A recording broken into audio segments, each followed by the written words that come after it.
Hello friends, welcome back. आप सभी का एक बार फिर से स्वागत आज की क्लास में, जहां हम पढ़ेंगे अपनी पोइम का टेक्स्ट और to the west wind.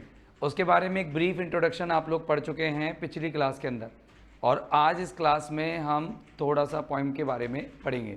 Poem का टेक्स्ट पढ़ेंगे, पोइम का एनालिसिस करेंगे और थोड़ा थोड़ा सा हम इन एक्सट्रैक्ट्स के बारे में जो दिए गए हैं, स्टैंजाज ना कह के हम इनको कैंटो और सेक्शंस कहेंगे। तो ये कैंटोज और सेक्शंस जो हैं उनके बारे में हल्का सा डिटेल आप जानेंगे, जिससे कि हम अगली जो क्लास है उसके अंदर के जो क्वेश्चन आंसर्स हैं उनको हम सॉल्व कर सकें। यानी कि एक क्लास तो आपकी हो गई इंट्रोडक्शन की, क्योंकि पोइम बड़ी थी इसलिए इसको एक सेपरेट वीडियो देना ज़रूरी था। आज की जो क्लास है वो प्रॉपरली पोइम के टेक्स्ट का हिंदी मीनिंग या उसका इंटरप्रिटेशन, उसका एनालिसिस चलेगा, और कल जो क्लास होगी उसके अंदर हम लोग क्वेश्चन आंसर्स को सॉल्व करेंगे। तो शुरू करें दोस्तों, let's begin. Okay my dear friends, ये आप समझ ही चुके थे, ये आप समझ ही चुके थे, ये भी आप समझ चुके थे, ये आपने कंप्लीट कर लिया, ये भी आपने कंप्लीट कर लिया, ये वाला पेज भी आपने कंप्लीट कर लिया। आज यहाँ से चलने वाला है। देखिए, कई सारी चीज़ों को मैं हाईलाइट किया हुआ हूँ और कई सारी चीज़ें अपन ने हाईलाइट नहीं की है। पहली बात, हमने कल बात की थी, पिछली क्लास में बात की थी कि जो हमारे पीवी शैले थे उन्होंने इस पोइम को लिखा, उसके पीछे एक रीज़न रहा। और रीज़न क्या रहा कि एक पीटरलू मैसेकर का इफ़ेक्ट उनके ऊपर पड़ा, उसका इम्पैक्ट उनके माइंड पर पड़ा, विलियम की डेथ का इम्पैक्ट। तो वो चाहते थे कि उनके जो दिमाग पर हावी होने वाले ये पुरानी विचारधाराएं हैं, दुख हैं, उसके जो दिमाग पर ये सारी चीज़ें हावी हो रखी हैं वो कैसे भी करके चली जाए। तो इसके लिए वो एक नेचर से एक चीज़ उठाता है, वो है वेस्ट विंड। वो कहता है कि वेस्ट विंड जिस तरीके से तुम इस प्रकृति में काफ़ी सारा बदलाव लेकर के आती हो, वेस्ट विंड जब जाती है तो वेस्ट विंड है और आती है तो ईस्ट विंड है, ईस्ट विंड है। तो ये जो वेस्ट विंड जिस तरीके से पूरी अर्थ पर डिस्ट्रक्शन फैला देती है, और जब ईस्ट विंड के रूप में ये वापस आती है तो ये प्रिजर्व कर देती है, नई लाइफ लेकर के आती है। ठीक उसी प्रकार से वो वेस्ट विंड से कहता है कि आप मेरे डिस्ट्रॉयर और प्रिजर्वर बन जाओ और मेरे पुराने थॉट्स को आप डिस्ट्रॉय कर दो, और नए थॉट्स, नई विचारधारा, नई सोच, नए मैं मैसेज जो लोगों को देना चाहता हूँ वो मैसेज मेरा जल्द से जल्द लोगों तक पहुँच जाए। दरअसल उस समय पर जो पीवी शैले हैं वो चाहते थे कि अपने कविताओं के माध्यम से वो लोगों के अंदर पॉलिटिकल अवेयरनेस, रिलीजियस अवेयरनेस को जगा सके, नेचर के प्रति लोगों के अंदर सिंपैथी, नेचर के प्रति लोगों के अंदर एक लव जो है वो वहाँ अराउज कर सके, पैदा कर सके। इसकी वजह से उन्होंने ये पोइम लिखी। तो देखिए किस तरीके से वो यहाँ पर रिप्रेजेंट कर रहे हैं, ओ वाइल्ड वेस्ट विंड। पहली बात तो ये पोइम ऑड है और आपको काफ़ी सारे अपोस्ट्रॉफी का यूज़ देखने को मिलेगा। तो यहाँ पर ओ जो दे रखा है ये अपोस्ट्रॉफी है, क्योंकि यहाँ पर उसने पोइम में इसको किसको संबोधित किया है, या अपोस्ट्रॉफी, क्योंकि जो वेस्ट विंड है उसको यहाँ पर संबोधित किया गया है। ये पहला ही जो फ्रेज है, ओ वाइल्ड वेस्ट विंड, ये इस फ्रेज के अंदर आप लोगों को अलिट्रेशन भी देखने को मिल रहा होगा। वाइल्ड का W और वेस्ट का W और विंड का भी W। तो यहाँ पर ये आपको अलिट्रेशन भी देखने को मिलेगा। स्टार्टिंग फ्रेज में अलिट्रेशन भी है और अपोस्ट्रॉफी भी है। अलिट्रेशन और अपोस्ट्रॉफी यहाँ दोनों देखने को मिल रहे हैं। वो कह रहा है अरे, आप वो संबोधित कर रहा है कि अरे जंगली पश्चिमी हवा। जंगली का मतलब यहाँ पर वाइल्ड नहीं है, ये नॉर्मल जंगली नहीं है। वो कह रहा है अनकंट्रोलेबल, तुम एक अनकंट्रोलेबल हो, तुम अनियंत्रित हो। तुम जंगली होने का मतलब होता है जिस पर नॉर्मल, टेमलेस कह सकते हो आप इसको। अनकंट्रोलेबल का मतलब होता है टेमलेस। तो आप वाइल्ड का जो मीनिंग है वो टेमलेस मानेंगे कि अरे टेमलेस पश्चिमी हवा, दाओ, फिर दोबारा यहाँ अपोस्ट्रॉफी का यूज करता है, दाओ तुम कौन, जो आपकी दाओ ओल्ड यूज है यू का, कि यू तुम क्या हो, ब्रेथ हो।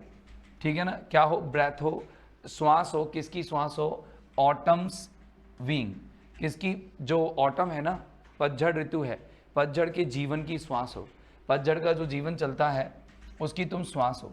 तो ये लाइन ये ध्यान रखना कि वो ऑटम सीजन क्या होता है, वेस्ट विंड जो होता है वो ऑटम सीजन को, आपको पता ही है सीजन कैसे आते हैं कि मतलब आपको ऑटम, और ऑटम के बाद आता है विंटर। ठीक है ना, तो ऑटम के बाद आता है विंटर। ठीक है ना, फिर विंटर, ऑटम को लेकर के कौन आता है भाई, ऑटम को क्या है, ख़त्म करने का काम करता है विंटर, और वेस्ट विंड जो है विंटर में बहती पश्चिमी हवा। तो वो कहता है कि भाई तुम ऑटम की क्या हो, ब्रीथ हो। ठीक है ना, ऑटम की क्या हो, ब्रीथ हो, ऑटम को श्वास देने का काम करती हो और पतझड़ को लेकर के आती हो, पत्तियां पेड़ से झड़ने लग जाती है। तो इसी तरीके से मेरे विचार भी क्या है, आप मेरे विचारों को मेरे से बिल्कुल हटा दो, दूर कर दो। तो तुम ऑटम की बीइंग हो, ऑटम बीइंग की क्या हो, ब्रेथ हो। तो ब्रेथ कहता है, यहाँ पर पर्सोनिफिकेशन यूज हुआ है, पतझड़ की ब्रेथ उसको बोलता है, वो पर्सोनिफिकेशन यूज हुआ है। थोड़ा सा इंटरप्रिटेशन देख लेना कि किस तरीके से अपन कर रहे हैं एक्सप्लेनेशन। देखिए, दो तुम from whose unseen presence the leaves dead are driven. यहाँ पर थोड़ा सा आपको यहाँ पर आपको क्या मिलेगा, इन्वर्जन देखने को मिलेगा। इन्वर्जन कैसे, देखो, from whose unseen presence are driven the leaves dead, ठीक है ना। तो डेड लीव्स, अब देखो डेड लीव्स यहाँ होना चाहिए, dead leaves, the dead leaves are driven, जिसकी अनसीन प्रेजेंस में मतलब तुम्हारी उपस्थिति को देखा नहीं जा सकता। यहाँ पर ऑक्सीमोरन है। अनसीन प्रेजेंस कैसे, ऑक्सीमोरन का मतलब होता है दो ऐसे शब्दों को एक साथ रख देना जो एक दूसरे के विपरीत हो, विलोम हो, कॉन्ट्रास्ट वाले हो। तो देखो, कभी किसी की उपस्थिति अनसीन है तो उपस्थिति भी बता रहे हैं हम उसको और अनसीन भी बता रहे हैं, मतलब उसको दिखा भी रहे कि है और वो कह रहे हैं अनसीन है। तो ये ऑक्सीमोरन है, ठीक है ना, ऑक्सीमोरन। पहली लाइन में भी पैराडॉक्स है और यहाँ ऑक्सीमोरन है कि तुम वो हो जिसकी जो प्रेजेंस है, उपस्थिति है, वो क्या करती है, डेड लीव्स को, मतलब वो राइम बनाने के लिए डेड और फिर नीचे रेड और बैड, राइम बनाने के लिए उसने ये इन्वर्जन का प्रयोग किया है। क्यों कह रहा है कि भाई तुम्हारी अनसीन प्रेजेंस की वजह से ये क्या करती है, वो जो सूखी पत्तियां हैं पेड़ों की, मरी हुई पत्तियां हैं, उनको क्या कर देता है, आर ड्रिवन, उनको उड़ा के ले जाती है। तुम्हारी जो प्रेजेंस है, तुम जब बहती हो, तुम जब चलती हो, तो जो पेड़ों की सूखी सूखी पत्तियां हैं वो पेड़ों से झड़ करके बहती, उड़ती हैं, हवा में उड़ती हैं। लाइक ऐसा लगता है जैसे मानो भूत हो, वो पत्तियों को वो गोश्त कह रहा है, क्योंकि पेड़ की वो पत्तियां डेड हैं। पेड़ की पत्तियों को डेड मतलब ट्रांसफर्ड एपिथेट भी कह सकते हैं इसको, टी जो ट्रांसफर्ड एपिथेट भी है, तो अपन उसको टी ट्रांसफर ऐसे डायरेक्ट भी बोल सकते हैं, टी ई भी बोल सकते हैं, चाहे टी बोल दो चाहे टी ए बोल दो, शॉर्ट में लिख देता हूँ ट्रांसफर्ड एपिथेट है, क्योंकि जो मरा हुआ काम, मरने का काम इंसान का होता है, मृत इंसान को बताते हैं, लेकिन यहाँ पर लीव्स को हमने मृत बताया है। तो वो कह रहे हैं कि डेड लीव्स जो है वो ड्रिवन की जाती हैं, वो क्या की जाती है, हवा के द्वारा चलाई जाती है और ऐसा लगती हैं। अब ये जो डेड लीव्स हैं इस तरह से लग रही है जैसे गोश्त हों, यानी इंसानों की आत्मा हो, सोल्स हो, ठीक है ना। कैसे, अब यहाँ पर सिमली का यूज़ किया गया, लाइक है, क्लियर कट, यहाँ पर सिमली देखने को मिलेगी। ऐसा लग रहा है जैसे उनकी जो भूत है ना, वो फ्रॉम एनकेंटर, जो एनचेंटर आता है, कौन, एनकेंटर, सॉरी, एनकेंटर की जो फ्लीइंग है, मतलब एनकेंटर को देख करके, जादूगर को देख करके,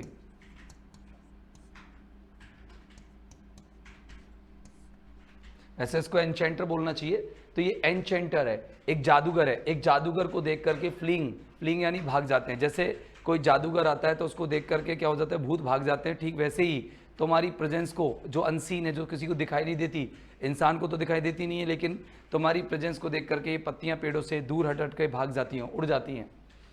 कुछ पत्तियों का रंग बता रहा है वो कि कुछ पत्तियां येलो हैं, कुछ पत्तियां ब्लैक हैं, कुछ पत्तियां पेल हैं, मतलब हल्की पीले रंग की हैं, हेक्टिक रेड है, और कुछ क्या है, थोड़ी सी ज़्यादा गहरी लाल हैं, कुछ गहरी लाल हैं, पेस्टिलेंस स्ट्राइकन मल्टीट्यूड्स, और ऐसा लग रहा है एक बहुत बड़ी भीड़ है, ये मल्टीट्यूड है, गैदरिंग है, एक भीड़ है, क्राउड है, पत्तियों की क्राउड है, और वो भी कैसी, पेस्टिलेंस स्ट्राइकन, मतलब पीड़ित है, बीमार है। ये एक बीमारी है पेस्टिलेंस, जो पेस्टिसाइड्स होते हैं, जो अभी क्या करते हैं अपन, पौधों में कीड़े लग जाते हैं तो कीड़ों को मारने के लिए पेस्टिसाइड्स यूज़ किए जाते हैं। पेस्टिलेंस होता है कीड़ों से दूषित, जैसे या बीमार, या फिर ऐसे कह दो कि कमज़ोर सी पत्तियां हैं, टूटी फूटी या बिखरी हुई या बीमार पत्तियां हैं ये, तो ऐसा लगता है जैसे बीमार लोगों की भीड़ एकदम इकट्ठी हो गई हो और अलग अलग रंग की ये पत्तियां हैं। ओ दाओ, फिर से वो रिपीट करता है यहाँ पर, और वो उसको संबोधित करता है, एड्रेस करता है। यहाँ पर फिर अपोस्ट्रॉफी का यूज़ है, वो अपोस्ट्रॉफी का यूज़ करके फिर कहता है, क्या कहता है कि अरे best wind whose chariotest to their dark wintry bed, कि तुम जब चलती हो तो तुम्हारी ऐसा लगता है जैसे चैरिट हो, तुम्हारी बग्गी हो, और तुम्हारी बग्गी कैसी लगती है कि बिल्कुल ऐसा लगता है जैसे तुम बिल्कुल गहरे रंग की विंट्री बेड पर हो, सर्दियों वाले बेड पर हो, क्योंकि अब तुम सर्दी का संदेशा दे रही हो, सर्दी आने वाली है और ऑटम जाने वाली है। द विंग्ड सीड्स, और जो विंग लगे हुए जो पंख, ये पंख लगे हुए जो सीड्स हैं, तो विंग क्या लगते हैं, सजीवों में लगते हैं, पंखों में या जो बीज होते हैं वो उनके अंदर पंख नहीं लगते। लेकिन यहाँ पर फिर से ट्रांसफर्ड एपिथेट यूज़ किया गया है कि जो विंग्ड सीड्स हैं, यानी कि पंख लगे हुए सीड्स, उन्हें क्यों कहता है पॉइंट, क्योंकि वो उड़ रहे हैं, सीड उड़ रहे हैं। क्योंकि जैसे जैसे वो, अब सीड बीज, बीज होता है किसके अंदर है, फूलों के अंदर या फिर फलों के अंदर। तो वो बीज जो है वो सूख गए, मतलब फल और फूल सूख जाने की वजह से, पत्तियां सूख जाने की वजह से वो बीज जो हैं इधर उधर उड़ रहे हैं। और इधर उधर उड़ रहे हैं तो वो क्या कर रहे हैं, वो ऐसा लग रहा है जैसे पंखों में बीज लग गए हों, where they like cold and लो।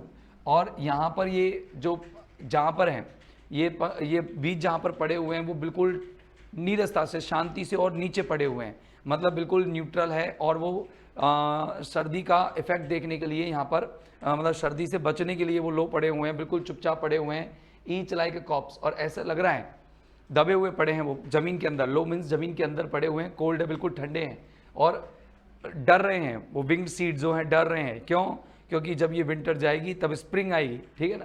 तो ईच लाइक अ कॉप्स, और ऐसा लग रहा है प्रत्येक बीज जैसे मानो कि एक क्या हो, यहाँ पर फिर से सिमिली का यूज किया है कि प्रत्येक जो बीज है वो कैसा लग रहा है, और यहाँ पर दे लाई कोल्ड एंड लो।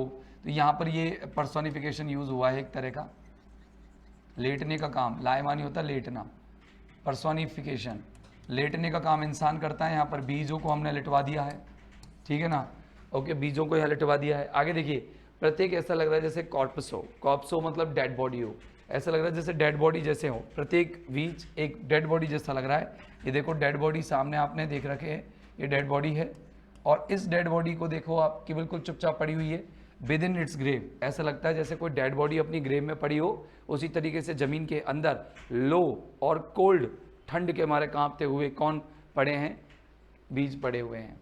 अनटिल, और ये तब तक वहीं पड़े रहेंगे जब तक कि दाइन अजोर सिस्टर, जब तक कि तुम्हारी जो आसमानी बहन है, नीले कलर की आसमानी, अजोर होता है आसमानी रंग, स्काई ब्लू,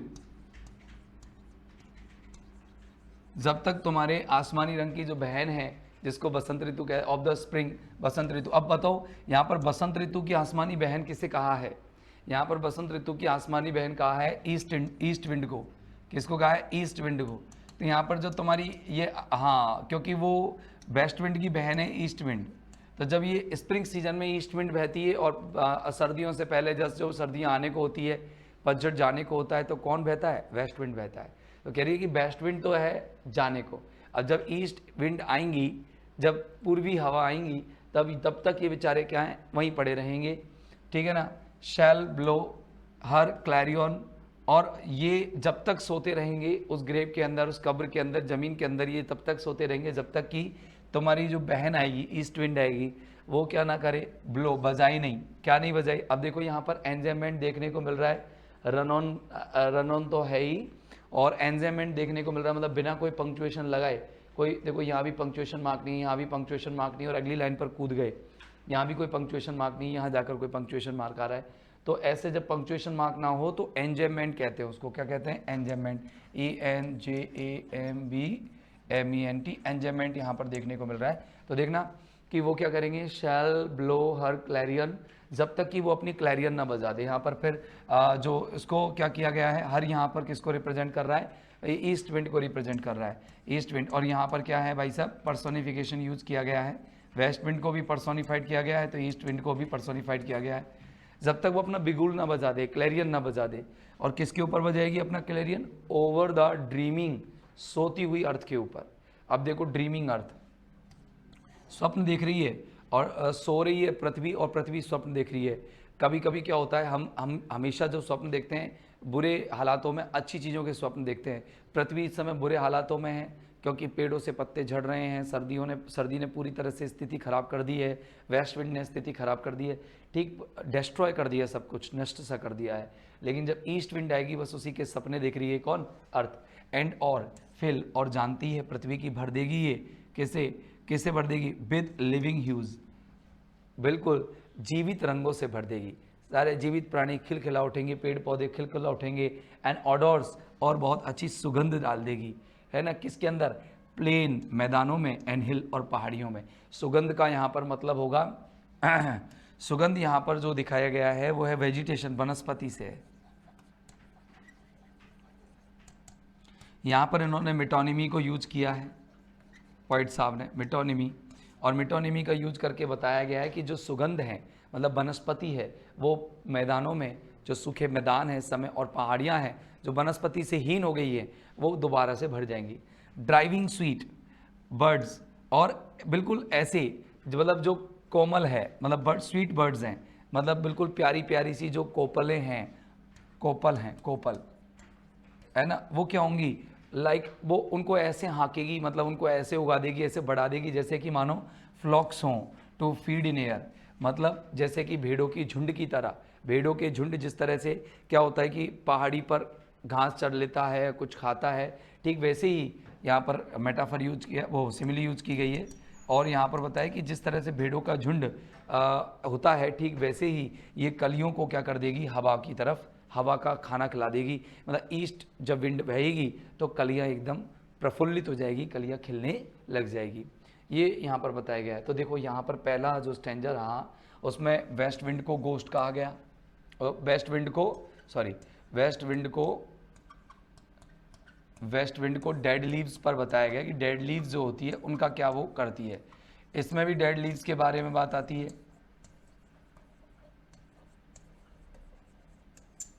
है ना। दूसरा इसमें बीजों की बात चल रही है, इसमें बीज सीड्स की बात चल रही है, लीव्स की बात नहीं चल रही, इसमें बीजों की बात चल रही है, सीड्स। और इसमें बात किसकी चल रही है, इसमें बर्ड्स यानी कलियों की बात चल रही है। और यहाँ से वो ईस्ट विंड यानी पूर्वी हवा के बारे में बताने वो पूर्वी हवा के बारे में यहाँ से बताने लग गया है। तो यहाँ पर वो कह रहा है कि पूर्वी हवा के सपने में है ये पृथ्वी, और जब आएगी तो वो अपनी बिगुल बजाएगी और इसको पृथ्वी को जगा देगी। आगे देखिए, अब लास्ट जो है लाइन, लास्ट जो स्टेंजा है वो स्टेंजा कपलेट है एक प्रकार का, और कपलेट 2 लाइन का होता है। देखिए, वाइल्ड स्पिरिट उसको क्या कहता है कि तुम एक जंगली स्पिरिट हो, एनर्जी हो, एक मतलब अनकंट्रोलेबल एनर्जी हो, अनटेम्ड एनर्जी हो या टेमलेस एनर्जी हो,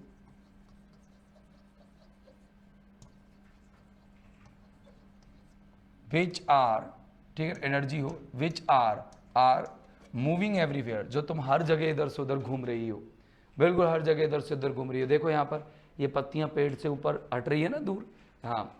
डेस्ट्रॉयर, तुम डेस्ट्रॉयर हो, you are destroyer like Hindu god lord Shiva, Hindu lord Shiva, जैसे हिंदू गॉड हैं लॉर्ड शिवा, उनकी तरह तुम क्या हो, डेस्ट्रॉयर हो। एंड प्रिजर्वर, और तुम संरक्षक हो, जैसे कि हिंदू गॉड जो हैं अपने लॉर्ड विष्णु उनकी तरह। हियर सुनो, ओ हियर, ओ सुनो, तो ये हियर सुनो, मेरी बात सुनो, तुम्हारी मैं प्रशंसा क्या करूं। यहाँ पर प्रेज कर रहा है कि तुम एक डिस्ट्रॉयर भी हो, तुम एक प्रिजर्वर भी हो, तुम नष्ट संहारक भी हो और तुम संरक्षक भी हो। तुम दुनिया का संहार भी करती हो, मतलब कुल मिलाकर अर्थ पर विनाश भी पैदा करती हो, और तुम जब विनाश होगा तभी तो वहाँ पर प्रिजर्व कुछ होगा, कुछ नया आएगा। कहते हैं ना, पुरानी चीज़ें जाती है तब नई चीज़ें आती है। तो यहाँ पर प्रॉपरली वो पॉइंट में डिस्ट्रॉयर और प्रिजर्वर कहता है, बेस्ट विंड के इफेक्ट को बताता है। तो यहाँ पर इफेक्ट बताया गया है प्रॉपरली अर्थ पर। तो चलो इसके की पॉइंट्स पढ़ लेते हैं, आगे आएंगे। देखो, सबसे पहली बात की पॉइंट्स देखें अपन, तो विंड का जो प्रभाव है वो विंड है ना, थोड़ी सी यहाँ पर विजयी सी लग रही है, ऐसे लगी जीत जाएगी, और इम्पल्सिव है, थोड़ी सी इमोशनल है, आवेशात्मक है, विद एडजेक्टिव वाइल्ड, इसमें थोड़ा सा इसको विक्टोरियस बताया गया है कि ये साहसी है, बहादुर है, और एक इम्पल्सिव है वाइल्ड शब्द से, कि जंगली शब्द का यूज करके इम्पल्सिव और इसको विक्टोरियस बताया गया है। सीड्स का जो डिपिक्ट हुआ है वो रेडी हैं सीड्स, मानो कि वो मतलब seeds depicts as ready to die through the simile, मतलब वो जो सीड्स हैं वो मरने के लिए तैयार हैं, क्योंकि पुराने सीड्स जब मरेंगे तभी तो उसके अंदर से कोपल आएंगी, तो सीड तो मरेंगे, कब्र में जाएंगे, और जो कोपल हैं उनमें से निकल आएंगे। ब्रीथ ऑफ ऑटम सीजन, यहाँ पर जो ऑटम सीजन है उसकी ब्रीथ इन्हें कहा गया है, ऑटम सीजन की ब्रीथ इसे कहा गया है। और अजोर सिस्टर ऑफ द स्प्रिंग किसे कहा गया है, ईस्ट विंड को कहा गया है, ईस्ट विंड को, ठीक है ना। इफेक्ट ऑन द अर्थ, यहाँ पर पहले जो सेक्शन है, पहले कैंटो में आप देख सकते हो कि जो वेस्ट विंड है उसका प्रभाव अर्थ पर देखने को मिलता है, अर्थ पर प्रॉपरली इसका इफेक्ट जो है अर्थ पर देखने को मिलता है, किसका, वेस्ट विंड का। चलो अपन बात करते हैं अब सेकंड कैंटो की सेकंड सेक्शन की। सेकंड सेक्शन में वेस्ट विंड का जो प्रभाव है आकाश पे देखने को मिलेगा, स्काई पे देखने को मिलेगा, हवा कह सकते हो आप, हवा में देखने को मिलेगा, क्लाउड में देखने को मिलेगा। फिर मतलब क्योंकि हमारा जो इंसानी जीवन है वो 3 चीज़ों से बना है, धरती, आकाश और जल। तो ये इन तीनों से हमारी जो जीवन है पूरी तरह से बना हुआ है। एक तरह से देखें कि ये तीनों पे अस्तित्व हमारा संभव है, इन तीनों की वजह से ही हमारा अस्तित्व संभव है। तो उन तीनों पर वेस्ट विंड का प्रभाव देखने को मिलता है, किसके द्वारा? पीवी शैले के द्वारा। दाओ, फिर से अपोस्ट्रॉफी का यूज़। और अगर लिटरेरी डिवाइस को देखें तो और लिटरेरी डिवाइस भी हम एक बार सर्च मार सकते हैं। Wild spirit which are moving everywhere, destroy and preserver. यहाँ पर ऑक्सीमोरन हो जाता अगर एंड नहीं होता तो। With living hues and odours, plain and hills, ठीक है ना। आपको असोनेंस तो कई जगहों पर देखने को मिलेगा। फ्लॉक्स टू फीड, देखो यहाँ पर अलिट्रेशन देखने को मिलेगा आपको, ठीक है ना। एंड फिल दाइन अजोर सिस्टर ऑफ स्प्रिंग, देखो सिस्टर स्प्रिंग शैल, तो यहाँ पर आपको अलिट्रेशन फिर देखने को मिलेगा। विन इट्स ग्रेव, यहाँ पर कोई एनाफोरा एपीफोरा में देख लेता हूँ, एनाफोरा एपीफोरा कोई भी नहीं है। अब चलते हैं अपन आगे अपने सेकंड कैंटो की तरफ। लो लेट्स मूव। देखिए दाओ, तुम जो हो ना, ऑन हुज स्ट्रीम, तुम ऐसे हो जिसकी स्ट्रीम पर, जिसकी धाराओं पर, ठीक है ना, जिसकी लहर पर, जो वेस्ट विंड बहती है तो उसकी करेंट्स पर, उसकी धाराओं पर, mid the steep sky's commotion, बीचों बीच स्टीप, ये जो चढ़ता हुआ जो आकाश है, ये जो जमीन से जो आकाश है ना चढ़ता हुआ सा नजर आता है, इसे यूं, ये चढ़ता हुआ जो आकाश है, जो ये इंक्रीजिंग आकाश है, वो ये देखो एस एस, यहाँ पर स्ट्रीम एस, इलेक्ट्रिशन देखने को मिल रहा है।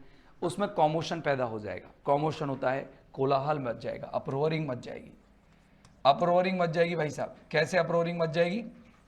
बिल्कुल भागदौड़ मच जाएगी, बसल मच जाएगा कि तुम वो हो जब बहोगी ना, तुम जब चलोगी, तुम चलती हो ना, तो क्या है पूरे आकाश में खलबली मच जाती है। क्या मच जाती है? ट्यूमल्ट मच जाता है, बहुत ज़्यादा खलबली मच जाती है। लूज क्लाउड्स, और जो थोड़े थोड़े ढीले ढीले क्लाउड्स होते हैं ना, हल्के हल्के बादल, वो बादल, वहाँ पर पेड़ की पत्तियाँ थी पहले कैंटो में, यहाँ पर बादल हैं। वो लाइक अर्थ, ऐसा लगता है जैसे पृथ्वी की डिकिंग लीव्स हों। डिकिंग यानी डाइंग, मरी हुई। डिकिंग, ऐसा लगता है जैसे पृथ्वी की डेड लीव्स हों, पृथ्वी की डेड लीव्स की तरह वो बिखर जाते हैं। कमज़ोर बादल, कमज़ोर बादल पृथ्वी की डेड लीव्स की तरह क्या हो जाते हैं? बिखर जाते हैं। सिमिली यूज की गई है, बिल्कुल बिखर जाते हैं। अब यहाँ पर वो कंपेयर कर रहा है, कंपेयर क्या, सिमिलैरिटी बता रहा है एक तरह से, किसकी किससे? वो पेड़ की पत्तियों से जो धरती पर देखने को मिलती है और जो वेस्ट विंड से प्रभावित होती है, ठीक उसी प्रकार से आकाश में भी बादल वेस्ट विंड से प्रभावित हो जाते हैं। शुक फ्रॉम द टेंगल्ड बॉग्स, जो टेंगल्ड मानी, टेंगल मानी एंटेंगल, टेंगल करना मतलब किसी से उलझा हुआ होना, मतलब जो उलझी हुई जो बाग्स होते हैं, बाग्स होते हैं ब्रांचेज, पेड़ों की जो बाग्स हैं, branches.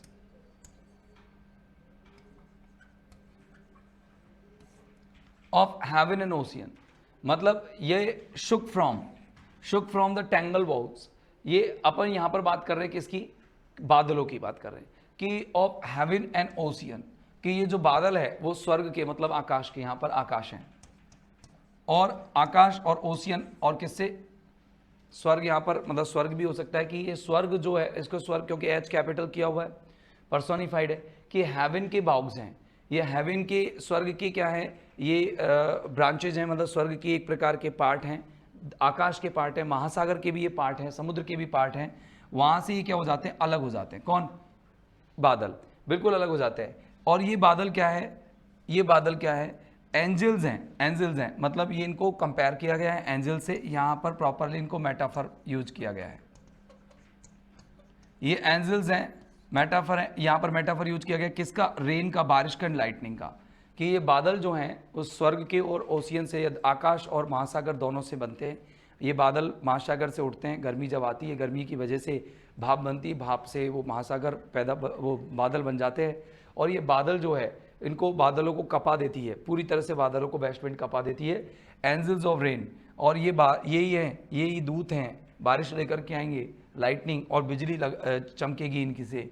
There are spread on the blue surface of thine aery surge like the bright. हाँ, अब यहाँ पर पहले इसको कर लो कि देयर आर स्प्रेड। अब देखो फिर इन्वर्जन, यहाँ पर फैले हुए हैं ये बादल, और किस पर? तुम्हारी नीली सरफेस पर, तुम्हारे आकाश पर। आकाश की जो नीली सरफेस है, और तुम्हारी नहीं, आकाश की जो नीली सरफेस है, उस सरफेस पर क्या है? ये फैले हुए हैं बादल, नीले नीले सतह पर फैले हुए हैं। ऑफ दाइन एयरी सर्ज, तुम्हारी एयरी मानी हवादार, सर्ज मानी बढ़ोतरी में। तुम जब तुम जो एयरी मतलब किसको कहता है वो? एयरी सर्ज, एयर मानी रिलेटेड टू एयर, और रिलेटेड टू एयर कौन है? West wind. तो तुम्हारी जो सर्ज है, तुम्हारी जो बढ़ोतरी है, तुम्हारा जो बहाव है, तुम्हारा फ्लो है, उस फ्लो की वजह से जो नीले सरफेस पर ये क्या है? ये बादल बिखर जाते हैं, स्काई में ये बिखर जाते हैं, और ऐसे लगते हैं, ये बादल बिखरे हुए से ऐसे लगते हैं लाइक मानो की सिमली है, मानो कि ये ऐसे लगते हैं मानो कि द ब्राइट हेयर, ये चमकीले चमकीले बाल हैं, अपलिफ्टेड जो उठे हुए हैं, फ्रॉम द हेड, किसके हेड से? ऑफ, किसके हेड से? ऑफ से सम फियर मैनिट, जो कुछ गुस्सैल मैनिट के सिर से। जो देखो ये गुस्सैल मैनिट है, ये घूम रही है ना, ये डायोनिसस है,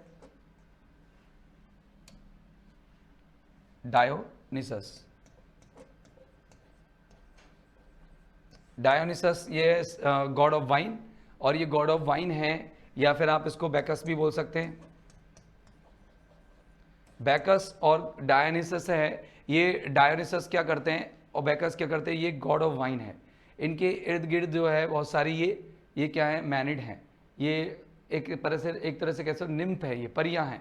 ये क्या करती हैं? इनके ये किसी भी प्रकार का जो जश्न मनाने होती हैं, तो वो जश्न को इस तरीके से बनाती है कि वो बैकस के चारों ओर घूमती है। अब घूमती है तो इनके बाल जो हैं इतने बड़े बड़े हैं, ये ऊपर की तरफ उठ जाते हैं, है ना।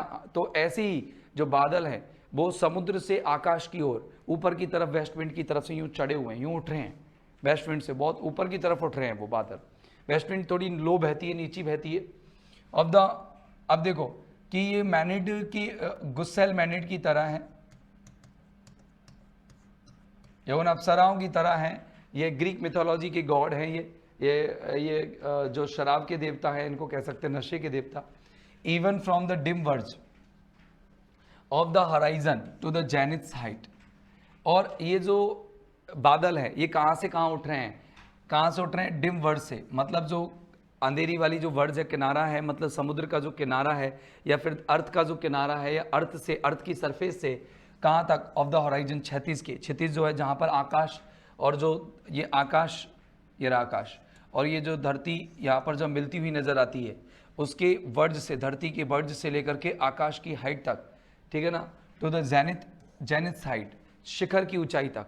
देखो जेनिथ पहले से ही शिखर होता है, और शिखर तो मतलब सबसे ऊंचा पॉइंट, उसकी हाइट तक, मतलब आकाश की हाइट। जेनिथ यहाँ पर स्काई का रिप्रेजेंट करता है, स्काई की ऊंचाई तक, ठीक है ना। The locks of the approaching storm, और ऐसा लगता है ये बालों की लट हो, ये लट हो किसकी? ऑफ द अप्रोचिंग स्टॉर्म, आने वाले तूफान की। मतलब ये जो उठे हुए जो बादल हैं, ये जो समुद्र से स्काई तक जो बादल उठते हैं, ऐसा लगता है कि ये मैनिड के एयर हैं, और ये उनकी चुटियां हैं, उनके बाल हैं, ये लट लगती है ना आजकल, यूं बनाती हैं लड़कियां उस तरह का, तो ये लट हैं, और ये क्या कर रही हैं? ये आने वाले तूफान का संदेशा दे रही हैं, उनके बारे में जानकारी दे रही है।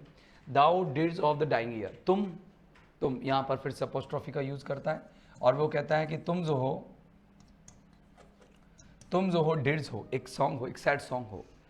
एलिजी होती है सैड पोएम, और डिड्स होता है सैड सॉन्ग। तुम एक सैड सॉन्ग हो, तुम एक क्या हो? सैड सॉन्ग हो, एक दुख भरा गीत हो, ठीक है ना। जो किसके लिए गा रहे हो? तुम अपना दुख भरा सैड सॉन्ग किसके लिए गा रहे हो? जो मरने वाला साल है, ये साल मर रहा है और साल जाएगा, क्योंकि साल का अंत किसको माना जाता है? ऑटम सीजन के एंडिंग को माना जाता है, विंटर के आने को माना जाता है। तो साल एंड हो रहा है अपने यहाँ, ऐसे ही तो होता है, ऑटम जाने को होता है, विंटर आने को होता है, तो साल एंड हो जाता है, जनवरी आ जाता है, विंटर में चलता रहता है। फिर इसके बाद कौन आएगा? स्प्रिंग आएगा, ठीक है ना। To which this closing night will be the dome of a vast sepulchre. तो टू बी, जिसके लिए ये जो क्लोजिंग नाइट है, ये बंद होने वाली जो रातें हैं, मतलब जो अंतिम रातें हैं, ये क्या हो जाएंगी? डोम बन जाएंगी, गुम्मद बन जाएगी। किसका? एक वास्ट सेपल्कर का, मतलब एक ऐसे विशाल, सेपल्कर का मतलब होता है एक ऐसा विशाल मीनार, उस विशाल मीनार का, ठीक है ना। वॉल्टेड विद, अब विशाल मीनार किसे कहा है? इसने समुद्र को कहा है, महासागर को कहा है, स्काई को। मतलब ये क्या कर रहा है कि आकाश में ऐसे ऐसे गुम्मद बन जाएंगे, बादलों के ऐसे ऐसे उभार बन जाएंगे, ऐसे ऐसे आकृतियां बन जाएंगी। Vaulted with by all thy bolted with all thy congregated might. bolted जो कि इकट्ठे हो जाएंगे, congregated होता है thy congregated, एकत्रित,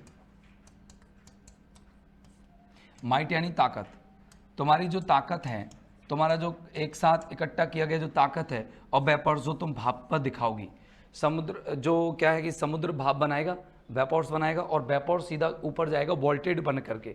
वोल्टेड मतलब होता है क्या, वोल्ट वैसे तो क्या, वोल्ट यानी क्या होता है, एक प्रकार का एक तहखाना होता है, तहखाना, लेकिन यहाँ पर यहाँ आप बोल सकते हो कि ये एक गुम्बद बना देगा, एक किसकी, मीनार की, ये एक मीनार जैसी गुम्बदें बना देगा, विशाल मीनार बना देगा। कहाँ पर, बादलों की विशाल मीनार चल रही है ये, और किसी की मीनार नहीं है ये, विशाल मीनार किसकी, बादलों की, ये विशाल मीनार बनेगी बादल की। वोल्टेड जो क्या रहेगी, पूरी तरह से ओतप्रोत रहेगी, है ना, ओतप्रोत कह दो या फिर किसी से टीम कह दो, टीम करना, भरी रहना, वो टीम रहेगी, भरी रहेगी, with all thy congregated might of vapours, तुम्हारी एकत्रित की गई उस भाव से। मतलब ये बादल, अब दोबारा सुनेंगे इसको कि तुम क्या हो, डिर्ज हो, तुम एक शोक गीत हो, किसके लिए, उस मरने वाले साल के लिए, जिसके लिए जो क्लोजिंग नाइट्स हैं, ये जो बनने होने वाली जो जा रही हैं, ये रातें जा रही हैं, तो ये क्या इकट्ठा करके जा रही हैं, ये रातें इकट्ठा करके जा रही है, एक बड़ा सा गुम्बद बना के जा रही है, किसका, उन एकत्रित हुए बादलों का, जो किससे एकत्रित हुए हैं, तुम्हारी ताकत से बनाई हुई भाप से, या उस भाप से क्या हुए हैं, ये बादल इकट्ठे हुए हैं। From whose solid atmosphere black rain, और इन्हीं बादलों के एक क्या होगा, इन बादलों के सॉलिड एटमॉस्फियर से, एक बहुत ही मजबूत वातावरण से क्या होगा, ब्लैक रेन, काली बारिश बरसेगी। एंड फायर, और बिजली चमकेगी, फायर यहाँ पर होता है बिजली चमकना। एंड और हेल, और ओले बरसेंगे, बिल बस्ट, और ये फूट पड़ेंगे सारी की सारी चीज़ें। ओ हियर, अरे सुनो, तुम्हारा क्रोध इस धरती पर क्या होगा, थोड़ा सा यहाँ पर, वहाँ थोड़ा सा क्या है, प्रेजिंग मूड में है, और यहाँ पर थोड़ा सा किस में है, प्रेज नहीं कर रहा है, यहाँ पर उसकी निंदा कर रहा है, डिप्लोर कर रहा है, थोड़े से यहाँ पर कॉन्डेम कर रहा है उसको, किसको, बेस्ट फ्रेंड को। यहाँ पर उसका कॉन्डमनेटरी एटीट्यूड दिखाया गया है, निंदनीय व्यवहार दिखाया गया है, किसका, अपने पॉइंट साहब का। ये हो गया कंप्लीट। अब देखो इसका, यहाँ पर एक बार मैं इसको एनालिसिस आपके सामने कर देता हूँ, जिससे थोड़ा सा आपको समझ में आ जाए, थोड़ी बड़ी पॉइंट में, तो ऐसे ही थोड़ा समझना पड़ेगा डीपली इसको। देखो कि तुम यहाँ पर इसको वो बादलों से क्या कर देता है, बादलों के ऊपर इफेक्ट दिखाता है, क्लाउड्स के ऊपर इफेक्ट दिखाता है, स्काई में इफेक्ट दिखाता है, फिर वो बादलों को क्या कहता है कि ये रेन और लाइटनिंग के क्या हैं, एंजल्स हैं, और फिर यहाँ पर वो कहता है कि उनकी कंपैरिजन, बादलों की कंपैरिजन किन से कर देता है, मैनेट से कर देता है, और किस समय करता है वो, जब बादल समुद्र से उठ रहे होते हैं। फिर उसके बाद वो इफेक्ट बताता है बादलों का कि बादल किस तरीके से स्काई में कलेक्टेड है, इकट्ठे हैं, और फिर वो क्या करेंगे, उनका आउटकम क्या होगा, उसका इफेक्ट क्या होगा। यहाँ पर वो ब्लैक रेन होगी, फायर होगा, हेल होगा, विल बस्ट, वो फूट पड़ेंगे। ओ हियर, ओ सुनो, ये ओ हियर शब्द है ना, वो तीनों कैंटोज के लास्ट में आ रहा है ना, ओ हियर जो पूरा फ्रेज है ना, ये तीनों कैंटोज के लास्ट में आ रहा है। तो देखो यहाँ रेफरेंस देखने को मिला है डायोनिसस का, ये फीमेल फॉलोअर्स हैं उसकी, गॉड ऑफ वाइन की, फर्टिलिटी एंड रिलीजियस, ये फर्टिलिटी एंड रिलीजियसनेस को दिखाता है। तो देखो ये वेस्ट विंड जब जाएगी तो 50 mph की स्पीड से जाती है, और जब ये ईस्ट विंड आती है तो 10 mph की स्पीड से आती है। तो ये जा रही है तब है, और ये आ रही है तब है, ठीक है ना। तो देखो ये क्या है, completely clouds will move with the current of the air they are in, ठीक है ना। तो ये करंट के साथ मूव करते हैं। Effect is visible on clouds, यहाँ पर पूरा प्रभाव बादलों पर देखने को मिल रहा है। अब चलते हैं अपन तीसरे स्टेंजा को देखते हैं अच्छे से, सर पानी, तीसरे स्टेंजा को अपन अच्छे से देखते हैं। देखिए तीसरे स्टेंजा में हम देखेंगे, ये जो आपके यहाँ पर दो ओशियंस यहाँ पर दिए गए, दो महासागर ओशंस दिए गए हैं, एक है मेडिटेरियन, एक है अटलांटिक ओशियन। मेडिटेरियन में तो ये बताया गया है कि जो भूमध्य सागर होगा वो किस तरीके से प्रभावित होगा।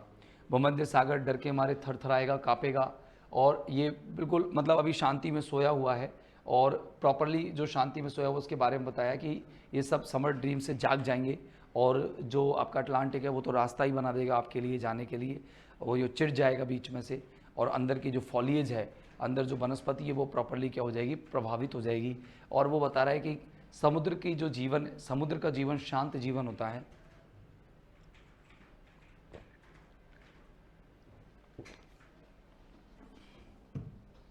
उस जीवन को भी प्रभावित कर देगी ये। तो स्टार्ट करते हैं, देखो कैसे। दाओ, फिर से अपोस्ट्रोफी का use, thou who didst waken from a summer dreams. Waken, तुम जो है वो क्या कर दोगी, जगा दोगी उसके सपनों से। वो गर्मियों का सपना ले रहा है, ड्रीम में, सपने में है। पतझड़ निकल चुका है, क्योंकि पतझड़ का प्रभाव समुद्र पर देखने को नहीं मिलता है। सब जो गर्मियों से वो सो रहा है ना, तो वो फ्रॉम इज समर ड्रीम्स, वो गर्मियों के सपनों में है, मतलब आराम से सपनों में सोया हुआ है वो। तो समर ड्रीम्स मतलब गर्मियों में किसी प्रकार की ये दोनों वेस्ट विंड बहती नहीं है, ना ईस्ट विंड आती है। तो यहाँ पर हिज आया है ओशन के लिए, और ओशन यहाँ पर पर्सोनिफाइड हुआ है, और वो किसके ड्रीम देखना है, गर्मियों वाले सपने देख रहा है, ठीक है ना। अब देखो गर्मियों के सपने में है द ब्लू, नीला, मेडिटेरियन। ये मेडिटेरियन महासागर है, भूमध्य सागर है, भूमध्य महासागर कह सकते हैं आप इसको। वेयर ही ले, जहाँ पर ये लेटा हुआ है, बिल्कुल शांति से लेटा हुआ है। Lulled by the coil of his crystalline streams, और इसको लोरी कौन सुना रहा है, इतनी गहरी नींद में है कि इसको लोरी सुनाई जा रही है। देखो एल, ठीक है ना, ये इधर तो यहाँ रिपीटिशन, यहाँ आपको कुछ देखने को मिल नहीं रहा है, क्रिस्टलिन स्ट्रीम्स नहीं, और यहाँ पर इलेक्ट्रिशियन भी नहीं है, कोई दिक्कत नहीं। देखिए कि लल्ड, इसको लोरी सुनाई जाती है, लल किया जाता है किसके द्वारा, by the coil of is crystalline. Crystalline मानी होता है बिल्कुल क्रिस्टल जैसी, क्लियर, साफ साफ जो जलधाराएं हैं इसकी, साफ जो स्ट्रीम्स हैं इसकी, वो स्ट्रीम्स के माध्यम से इसको कॉइल, कॉइल मतलब बिल्कुल पीसफुल, क्या सुनाई जा रही है इसको, पीसफुल, पीस से भरी हुई, शांत, शांत उसको लोरिया सुनाई जा रही है। तो the piece of his crystalline streams, जो कॉइल, कॉइल मानी एक साउंड, एक प्रकार का ये जो कॉइल, आप एक प्रकार का साउंड भी ये रिप्रेजेंट कर सकते हैं, पीसफुल साउंड होता है, कल कल जो पानी बहता है, एक प्रकार का साउंड है। तो आप यहाँ कह सकते हो कि जो क्रिस्टलिन स्ट्रीम्स हैं उनका जो कॉइल है उसकी द्वारा उसको लोरी सुनाई जा रही है, वो पानी जो बहता है ना, ऐसे उसकी कॉइलिंग साउंड आ रहा है।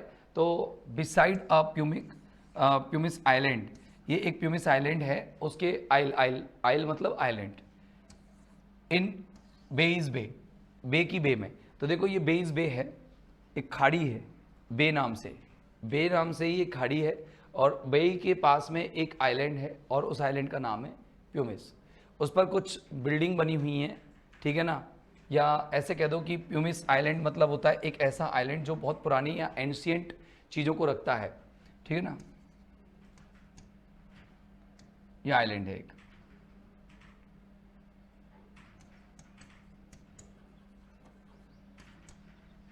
ठीक है ना। तो देखो and saw in sleep old palaces, और उस पर जितने भी महल हैं, ठीक है ना, कौन पर, प्यूमिस आइलैंड पर, और इस पर वो क्या कर रहे हैं, प्लेसेस और टावर्स हैं, कई सारे स्थान हैं, कई सारे पैलेसेस है, महल है, कई सारे टावर्स हैं। उन टावर्स को और महलों को वो क्या कर रहा है, स्लीप में देख रहा है, सॉ इन स्लीप, इलेक्ट्रिशियन है, ठीक है ना। अब ये जो भूमध्य महासागर है ये प्रॉपरली सोया हुआ है, और सोते सोते उसकी जो सतह है, उस सतह पर जो प्यूमिस आइल है, उस प्यूमिस आइल की क्या बने हुए हैं, जो पैलेस है, महल है उस पर, और टावर्स है, वो उनके ऊपर रिफ्लेक्शन उसकी नज़र आ रही है, परछाई नज़र आ रही है। परछाई नज़र आने की वजह से वो लहर जब यूँ लहर रही हैं तो वो क्यूवर कर रही हैं, मतलब वेस्ट विंड के बहने से वो एकदम लहर जब ज़्यादा तेज़ गति से बहती हैं ऊपर, तो वो क्यूवर कर रही हैं, मतलब काँप रही हैं, क्या, वो परछाइयाँ, कौन सी, मतलब ये यूँ कह दो ये खुद क्यूवर कर रहा है, काँप रहा है, कौन, ओशन, ओशन क्यूवर कर रहा है within the waves intenser day. किसकी वजह से, ये जो लहरों का तीव्र दिन है आज, क्योंकि वेस्ट विंड जब बह रही है तो लहर अपनी तीव्र गति से बह रही है, तो इंटेंसर यानी तीव्रता, तीव्र लहर जो है वो तीव्र रूप से बह रही है, और इसी वजह से ये काँप रहा है, मतलब लहर को काँपता हुआ दिखाया गया है यहाँ पर, लहर काँप रही है, इसका मतलब महासागर काँप रहा है, ऐसा मानना है इसका। आगे देखिए वो कह रहा है all overgrown with azure moss and flowers, और ये जो प्यूमिक आइल पर जितने पैलेस और टावर्स बने हुए हैं उन पर क्या है, उन पर ओवरग्रोन मानी ज़्यादा उग गई है, क्या, अजोर, आसमानी रंग की मॉस एंड फ्लावर्स, मॉस और फ्लावर्स, काई और फ्लावर्स उस पर ज़्यादा उग गए हैं। सो स्वीट, बड़ा प्यारा सा सीन लग रहा है।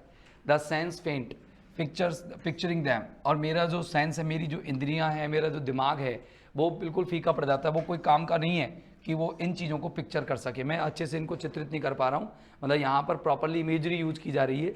और वो कह रहा है कि मैं जो ये आइलैंड से जो दिखने वाली परछाइयाँ हैं, रिफ्लेक्शन है, जो समुद्र की सरफेस पर देखने को मिल रही है, इस महासागर के पानी पर देखने को मिल रही है, मैं उनको पिक्चर नहीं कर पा रहा हूँ। दाओ फॉर हुज पाथ, और तुम वो हो, तुम्हारे लिए क्या करता साहब, तुम्हारे लिए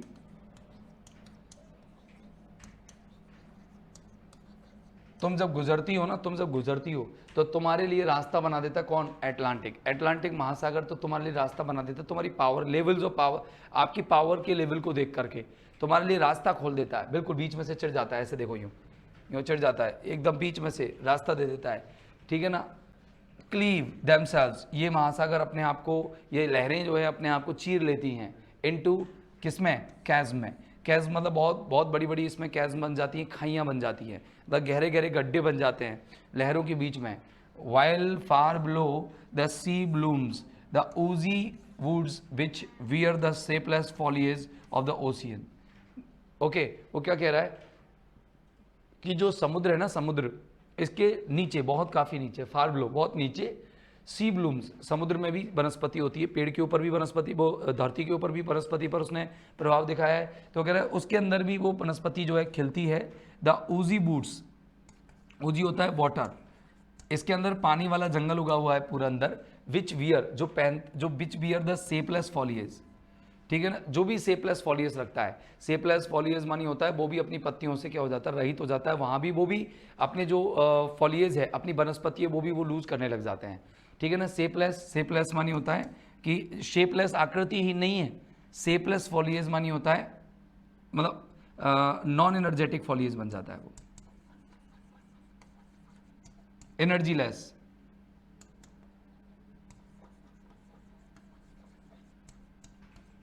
ऑफ द ओशियन, महासागर की ये नॉन एनर्जेटिक बन जाती है, जैसे ही तुम वेस्ट विंड को देखती है ये बन जाती है नो दाई वॉइस, वो तुम्हारी आवाज़ को जानती है, जब तुम बहने लगती हो तो तुम्हारी आवाज़ को सुनते ही वो तो बेचारी वेस्ट क्या हो जाती है?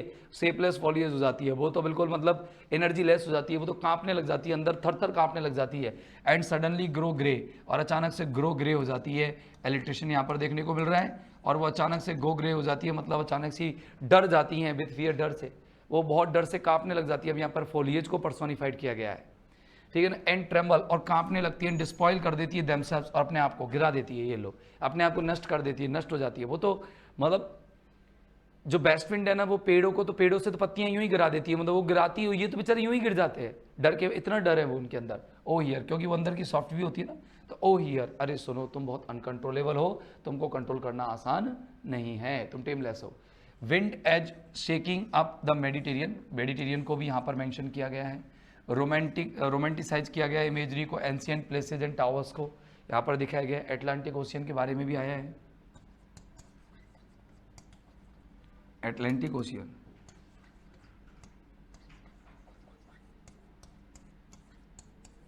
ये भी ध्यान रखना आप, ये दो महासागर मेडिटेरियन और ये आपका एटलांटिक, इन दोनों को यहाँ पर दिखाया गया है। Effect is visible on water, यहाँ पर पानी पर इसका प्रभाव देखने को मिला है।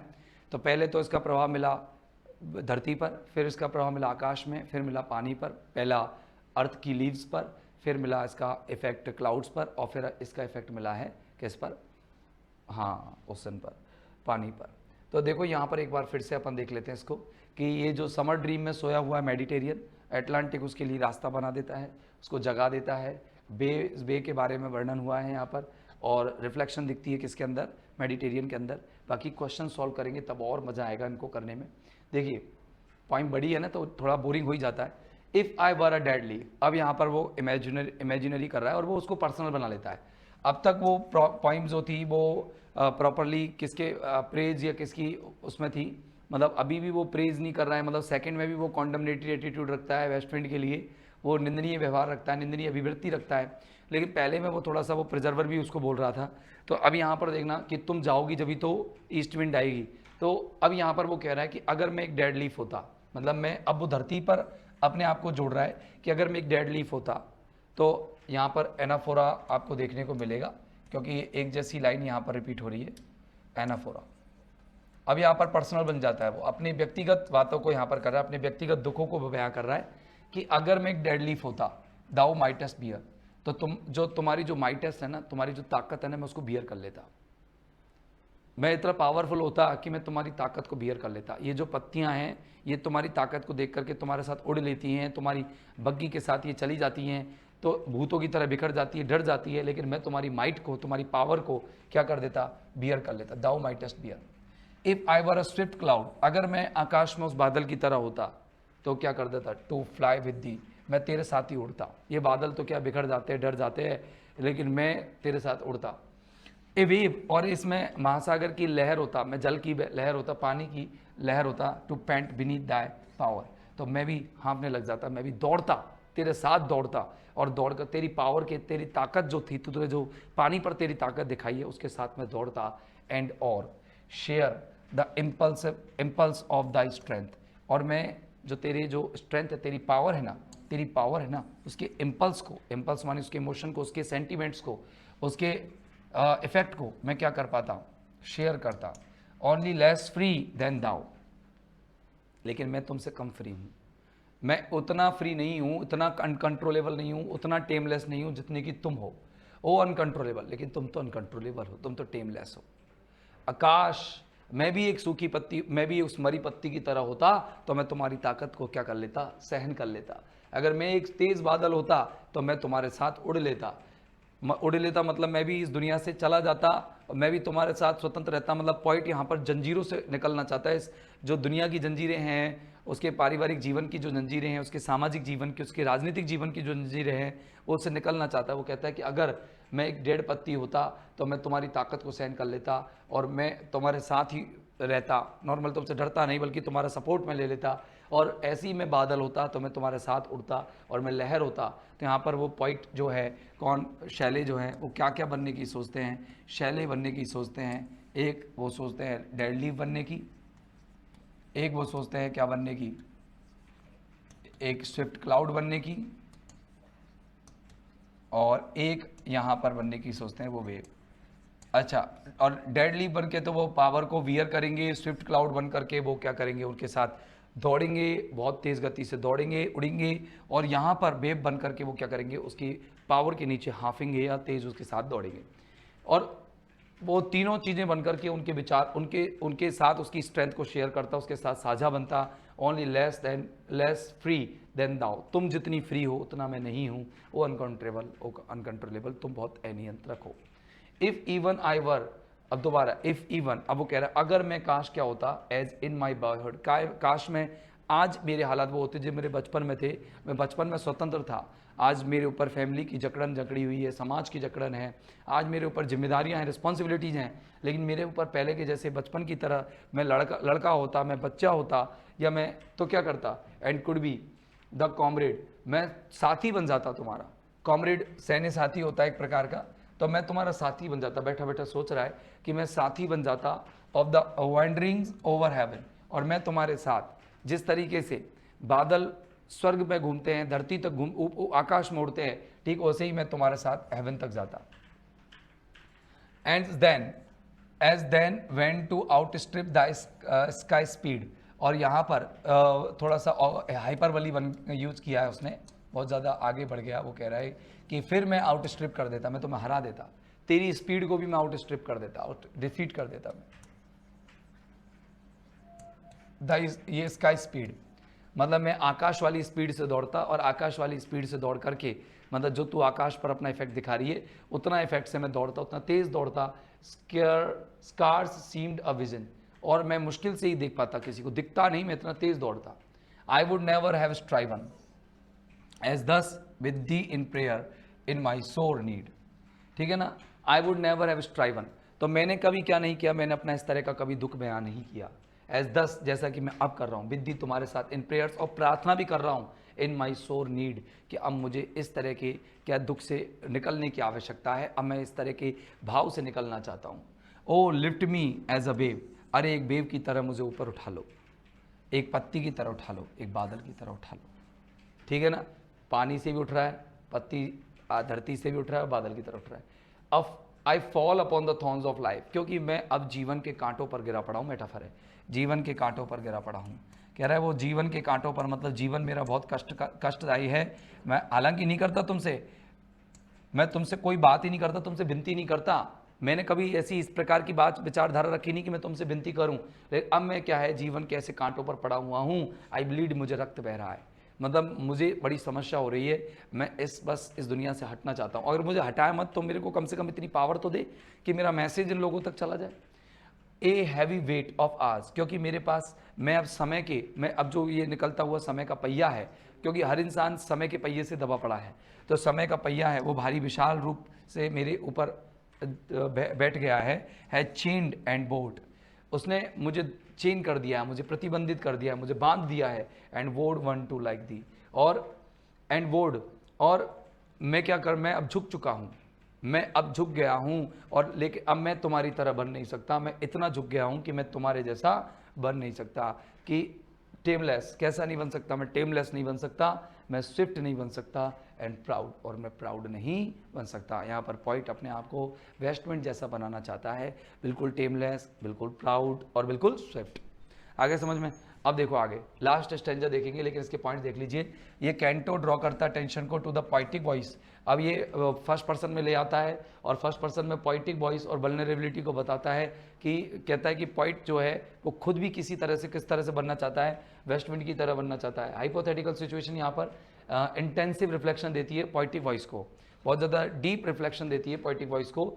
जक्स्टापोजिशन of wind's power against poetic voice frailty, मतलब वो थोड़ा सा विरोध दिखा देता है किसके लिए, कि जो हवा की पावर है वो किसके खिलाफ हो रही है, वो कवि की वॉइस की कमजोरी के खिलाफ है। कवि थोड़ा कमजोर पड़ जाता है हवा के सामने लास्ट में।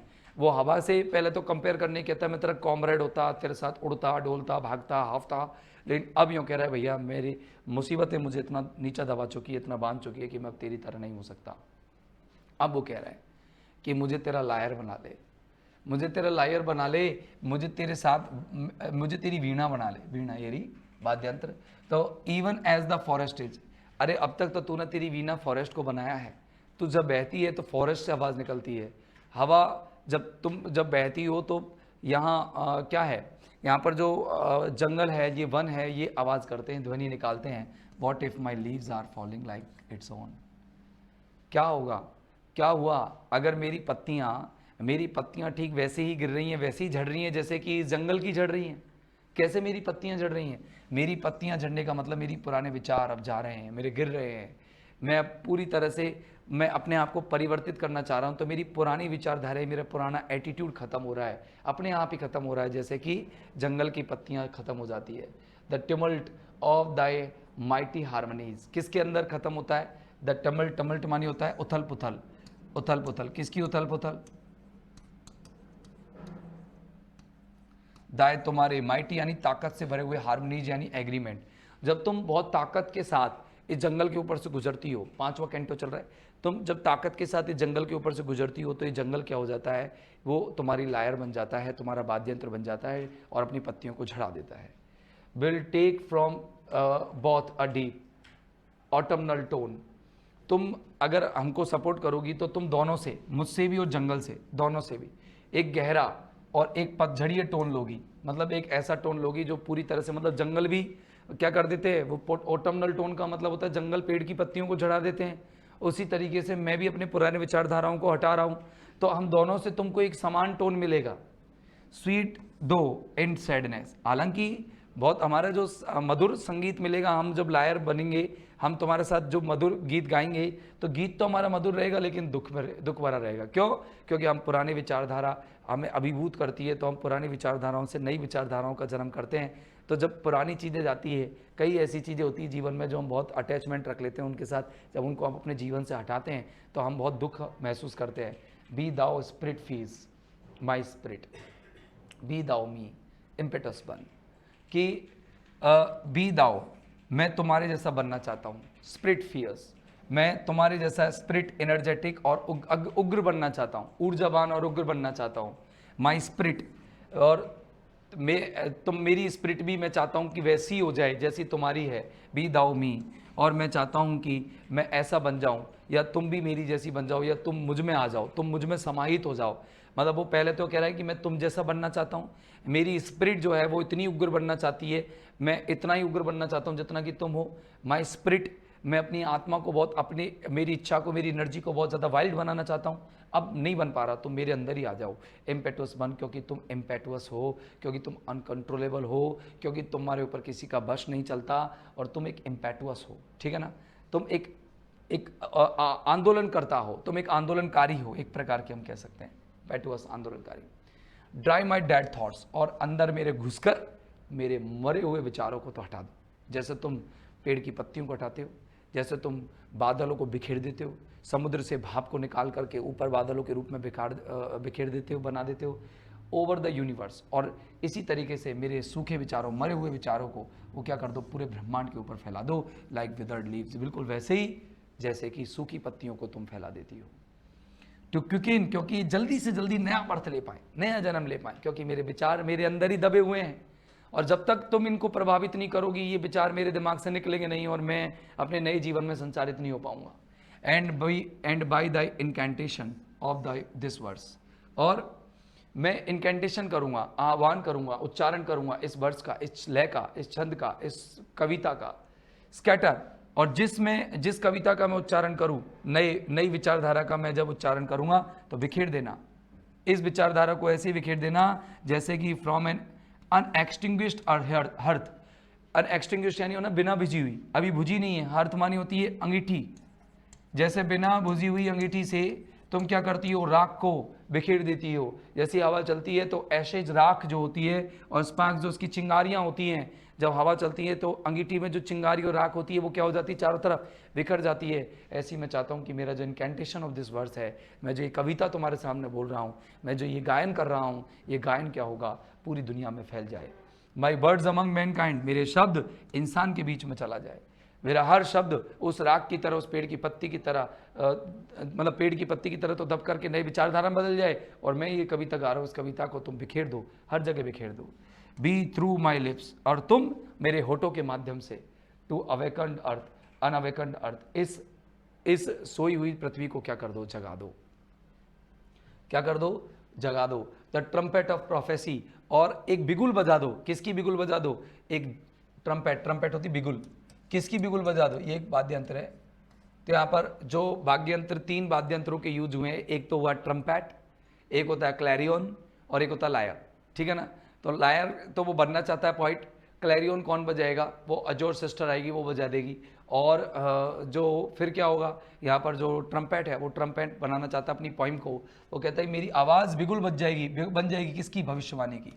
और क्या भविष्यवाणी करेगी कि अरे लोगों, अरे इंसान, हे इंसान, क्या कहेगी, ओ वाइट, ओ विंड, ओ हवा, मेरी लायर बन जाओ, और मेरे वाद्य यंत्र के माध्यम से मेरे मुंह से क्या करो, आप मेरे इस भविष्यवाणी को करवा दो कि अगर विंटर आती है, अगर इस दुनिया में निराशा है, तो spring can be far behind. तो क्या कभी बसंत ऋतु दूर है, क्या मतलब इंसान की दुनिया में, आज इंसानी दुनिया में निराशा है, तो क्या उम्मीद हमसे दूर है, क्या आज निराशा आई है, क्या हमारा पैसिमिस्टिक लाइफ है, क्या हमारी लाइफ में ऑप्टिमिज्म नहीं आएगा, आशावाद नहीं आएगा।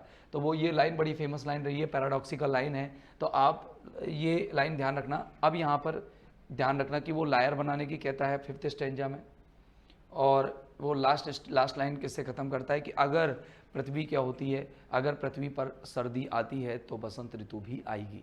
सर्दी आने से क्या हो जाता है, हम एक तरह से जो विंटर है वो डेथ का सिंबल है, कि अगर किसी चीज़ की डेथ होती है तो क्या लाइफ नहीं होगी, क्या बर्थ नहीं होगा, बिल्कुल होगा। स्प्रिंग बर्थ का प्रतीक है, और जो विंटर है वो डेथ का प्रतीक है। आगे देखिए इसके की पॉइंट्स क्या हैं। विंड को गॉड के रूप में पर्सोनिफाई किया गया है, मच लाइक क्राइस्ट वैन, जब वो लौटते हैं, ठीक है ना, बिल्कुल भगवान जब लौटते हैं, बिल्कुल जैसे वो कह रहा है कि जो भगवान लौटते हैं किसके रूप में, क्राइस्ट के रूप में, इसी प्रकार से जो वेस्ट विंड है वो लौटे और लौट करके मुझे यूज करे, और यूज करके लोगों को संदेश पहुंचाने में मदद करे। टाइम इज़ रनिंग आउट, समय दौड़ रहा है। लीव्स आर फॉलिंग, हमारी पत्तियां गिर रही हैं, पत्तियां गिर रही है मतलब समय गिरता जा रहा है, समय झड़ता जा रहा है, मेरी विचारधाराएं गुजरती जा रही है, मैं परेशान होता जा रहा हूँ। एंजाइमेंट इको करता है control being in the power of the wind, मतलब कहने का मतलब देखो यहाँ एंजाइमेंट आपको देखने को मिलेगा, कैसे मिलेगा ये देखो, मैं आपको बता देता हूँ। देखो यहाँ पर एंजाइमेंट देखने को मिला, इस लाइन से इस लाइन पर जंप किए हम, फिर देखना इस लाइन से फिर इस लाइन पर जंप किए हम, इस लाइन से इस लाइन पर जंप किए, फिर यहाँ एंजाइमेंट है, यहाँ पर लाइन रन ऑन कर रही है। तो एंजाइमेंट का मतलब होता है कि जब हम बिना किसी पंक्चुएशन मार के हम दूसरी लाइन पर मूव कर जाते हैं तो उसको एंजाइमेंट कहते हैं। अगले स्टैंजा मूव कर जाते हैं तो और भी ज़्यादा एंजाइमेंट कहते हैं। तो याद रखना दोस्त, इस पोइम के अंदर टोटल 5 कैंटोज हैं, प्रत्येक कैंटो के अंदर 4 टर्सेट्स और 1 कपलेट है, और इनको टर्जा रिमा फॉर्मेट में लिखा गया है, जिसका सोर्स डिवाइन कॉमेडी जो कि डेंटेज एलिगरी का है वो लिया गया है डेंटे एलिगरी से, और डेंटे एलिगरी की डिवाइन कॉमेडी से लिया गया है। इसके अलावा इसका जो राइम स्कीम है लास्ट में हमेशा ई निकलता है, और इसके जो 4 टर्सेट्स हैं उनकी rhyme scheme A B C B, C D D, sorry C D C, और फिर डी ई डी, और फिर ई ई, ये निकलती है। तो आपको ये याद रखना है दोस्तों, और इस पोइम को पढ़ लीजिएगा। पहली पोइम में वेस्ट विंड का इफेक्ट वो किस पर दिखाता है, धरती पर दिखाता है। दूसरी में वो क्लाउड्स पर दिखाता है। तीसरी में वो अर्थ पर वो जल पर दिखाता है, पानी पर दिखाता है।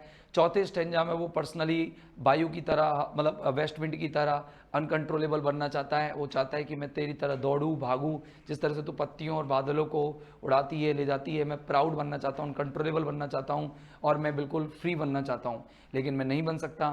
फिर वो आगे कहता है कि मुझे लायर बना लो, मेरे विचारधाराओं को आप पूरी जगत में फैला दो। बस दोस्तों आज के लिए इतना ही, फिर मिलेंगे अगले एपिसोड में इंपॉर्टेंट प्रश्नों के साथ। Thank you.